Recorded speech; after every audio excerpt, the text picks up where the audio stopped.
by now you've developed your English skills in so many ways. Your writing skills have really come a long way since you started this course because we explored so many new grammatical structures. Your speaking has also really improved because we have focused on pronunciation, common spoken phrases, and politeness quite heavily in this course. But as you know, in this module, we haven't quite gotten to the good stuff yet. That is your receptive skills, reading and listening. As I'm sure you know by now, lessons 7 and 8 of each module are all about reading and listening. I am so excited to explore the world of reading with you again today, and then listening again in the next lesson. I hope you're ready to become even more of a reading pro. In today's lesson, you'll discover the benefits of reading. You'll revisit the IELTS reading strategies, and you'll be prepared to answer questions about a text. As usual, before we get into our content, let's discuss your Lesson 6 challenge. In the last lesson, I challenged you to give an example of how a verb transformation can help us speak about abstract concepts. I'm sure you remember what verb transformations are from the last lesson, but let me quickly remind you just to make sure we're still on the same page. Now, verb transformations are what happens when a verb changes into a different part of speech, like a noun or even an adjective. Verb transformations sometimes help us to speak about abstract concepts. Abstract concepts are ideas that we can't physically touch or see. It's more philosophical or contextual. Abstract concepts are slightly more complicated than tangible concepts. So, your Lesson 6 challenge required you to give an example of how verb transformations can help us speak about abstract concepts. Did you find it easy to find an example?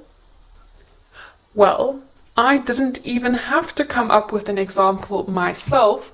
I simply went online and looked for an article about something slightly complicated, and of course, as I expected, the article was full of verb transformations. Why? Because verb transformations are very useful for discussing abstract concepts and technical information. Have a look at this extract from an article about sales. Problem identification. We need to do something. Solution exploration. What's out there to solve our problem? Requirements building. What exactly do we need the purchase to do? Can you see all the verb transformations? I can see identification, exploration, and building. The challenge asked you to give an example of verb transformations as abstract concepts. So, do you see how these verb transformations are used for this purpose? Remember, this is an article about sales, something very technical and complicated that many people don't fully understand. Heck, I don't even fully understand this article.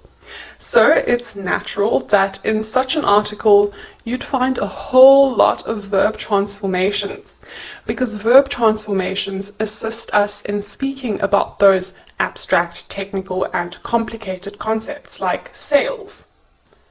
Are you starting to see how verb transformations will be useful in your IELTS writing section? Verb transformations are truly a great way to show your examiner that you know exactly what you're talking about. Now let's discuss the first verb transformation, identification. Do you remember what we call this type of verb transformation? The tion or shin at the end of the word should give it away. It's a nominalization. This word came from a verb, but it was transformed into a noun by adding the suffix tion or shin. Do you know what verb it came from? Identification came from the verb identify, which means to see or discover something.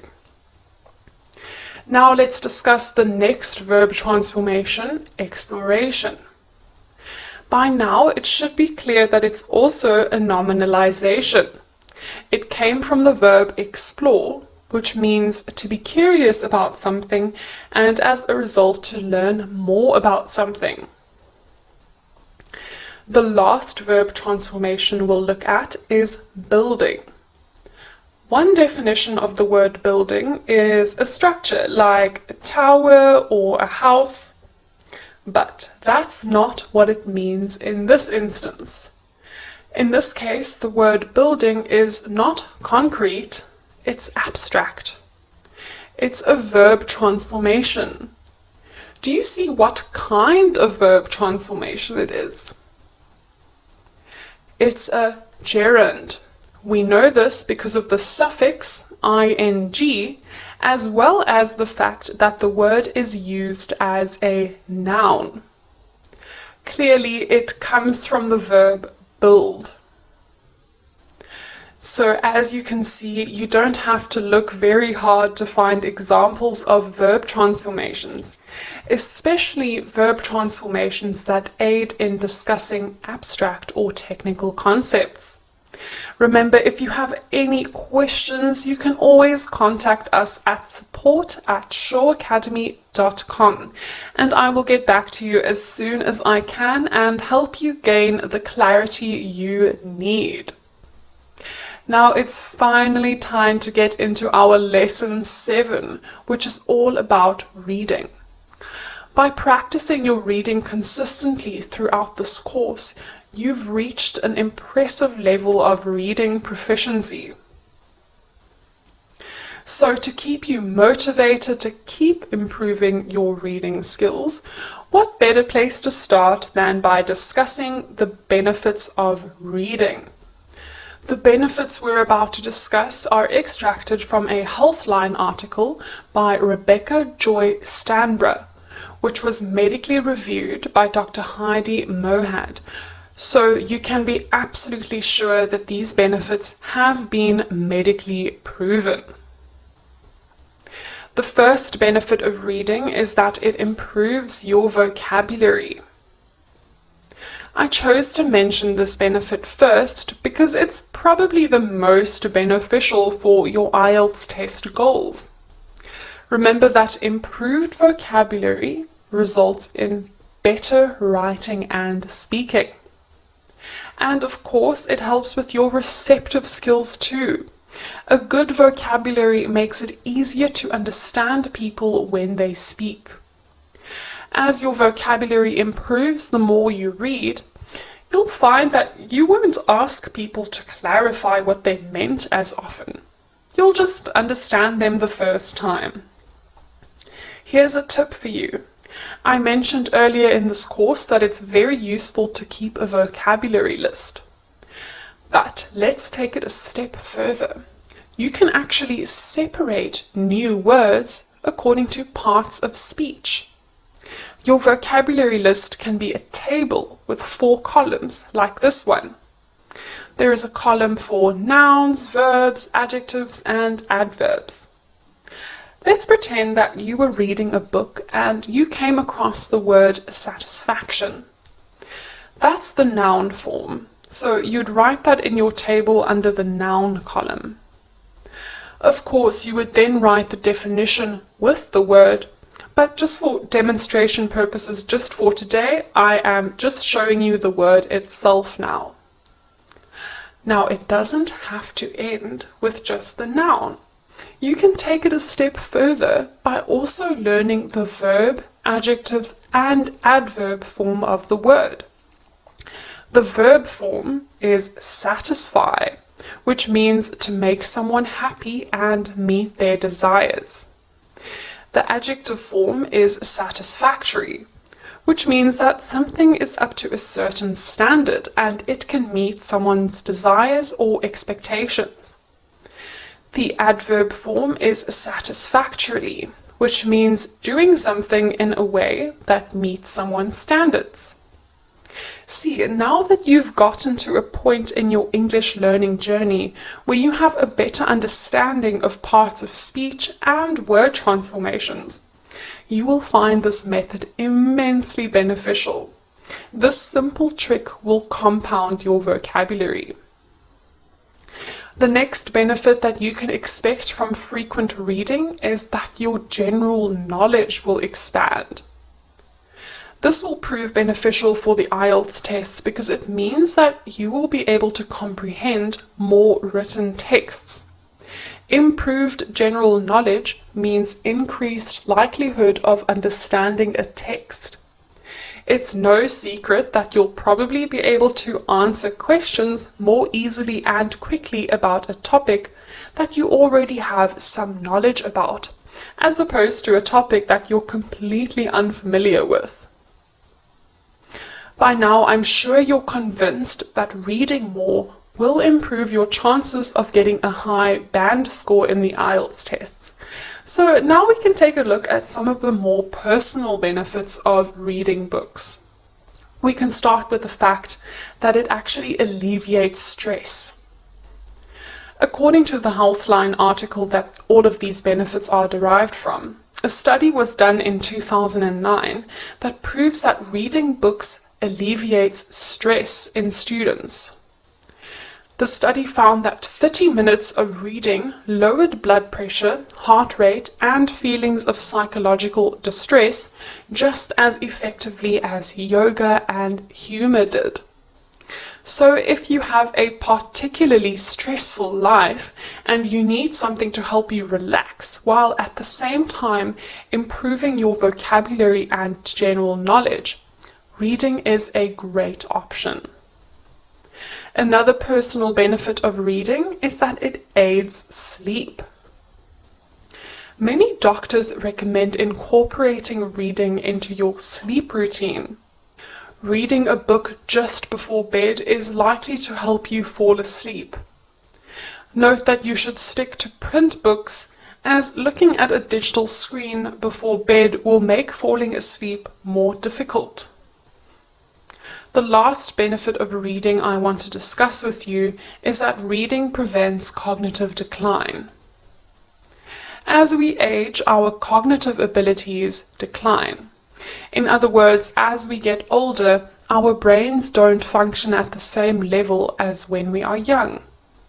This is completely normal, but studies show that seniors who read and solve math problems every day maintain and improve their cognitive functioning. So if that isn't enough reason for you to start reading more now, I don't know what is. Let's take a quick break to discuss what you can expect in the next lesson. As I'm sure you know, Lesson 8 of each module is your listening lesson, where you'll be taken through a practice listening test that closely resembles the IELTS listening test. You'll be exposed to listening materials and you'll be given the opportunity to answer questions about them. So I hope you're looking forward to the next lesson. Okay, now let's get into the part of this lesson you've probably been looking forward to, reading practice. Before we get into our reading practice, let's quickly recap the IELTS reading steps that are recommended during the IELTS reading section. Do you remember what the very first step is? The first step is to preview the text. Previewing the text means reading the title and using your knowledge about the world to guess what the text might be about.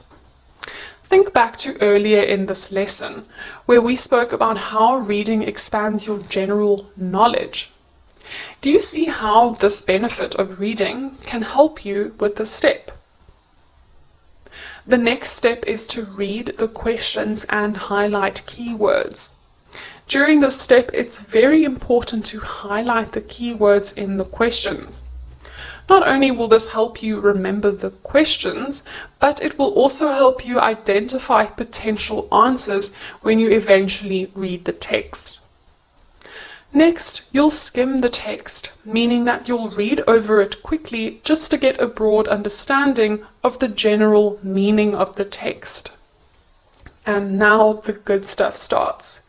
The next step is to scan the text and highlight the keywords that match those in the questions. Remember, scanning means reading through a text carefully to find specific information. This is where you'll start to find answers to the questions. So the last step is to answer the questions and get back to the unanswered questions when you have time. Now we can finally begin to apply the steps in this practice session. As usual, the text you'll be reading in this session is extracted from an official IELTS practice test. We start by previewing. We'll just look at the title in this step and guess what the text might be about. Here is the title of the text we'll be reading: How to Write a Job Transfer Request. What do you think the text will be about? Well, it might be quite clear to you that the text will give you instructions for how to write a job transfer request. When you make a job transfer request, it means that you are asking your employer to move you to a different division or sector in the company you work for. Maybe that's because you want to move cities, or maybe you want to move to a different branch. Now it's time to read the questions and highlight some keywords in the questions. Here are some of the questions. I went ahead and highlighted some of the keywords I found. Let's read the questions together. While we read, take note of the keywords I highlighted. To get a job with a different of the firm, write a formal letter stating your reasons. These may include professional development, adjusting to a different family, leaving a stressful work environment, ill health or old age, desire for a different type of, or repatriation. Apart from personal reasons, you should focus on what advantages there are for the firm and your knowledge and understanding of company. You may need to attach a transition plan. If the job you would like has been advertised, you need to complete the appropriate.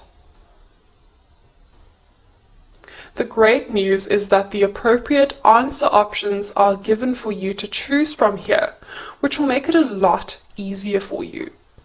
You can take a second to read through them and see if you can already start to think of the correct answers for some of the questions.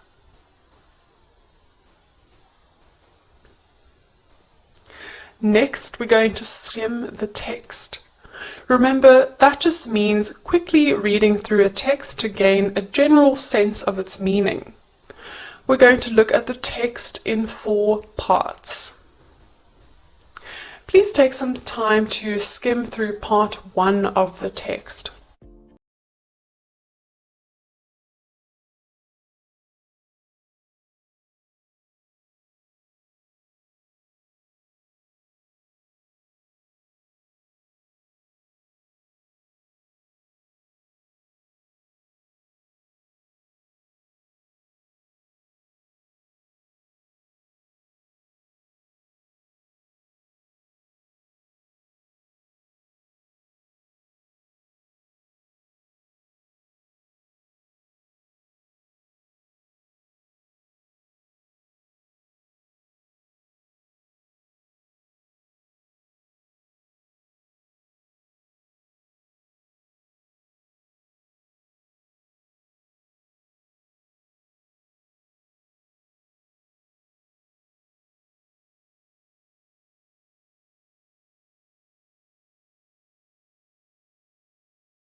The only matching keyword in this case is advertised, which is used identically in each case. Do you remember why we look for matching keywords while we scan the text? Well, it is to prepare us for step 5, answering the questions.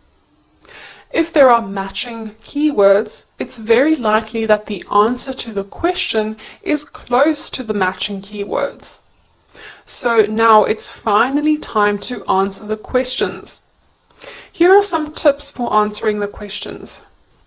Firstly, if there is a question you don't know, leave it blank and come back to it later if you have time. The next tip is to practice what you have learned on the IELTS practice reading tests on the IELTS website. The more you practice, the quicker you will be able to finish the reading section of the IELTS. Remember, there is a time limit. Try to answer the questions for this text yourself. The text, the questions, and the potential answers are in this lesson's summary notes. For today's lesson challenge, I'd like you to find an English text that interests you. It can be about your favorite hobby, TV show, or anything else. Try to find a text that contains about 300 to 400 words. Once you've found the perfect text, practice previewing, skimming, and scanning the text. Other than helping you practice your reading strategies for the IELTS tests, this challenge will also help you develop an understanding of how the reading strategies can also help you read more about the things you love in your spare time. Reading can always be an enjoyable activity. It doesn't have to be frustrating,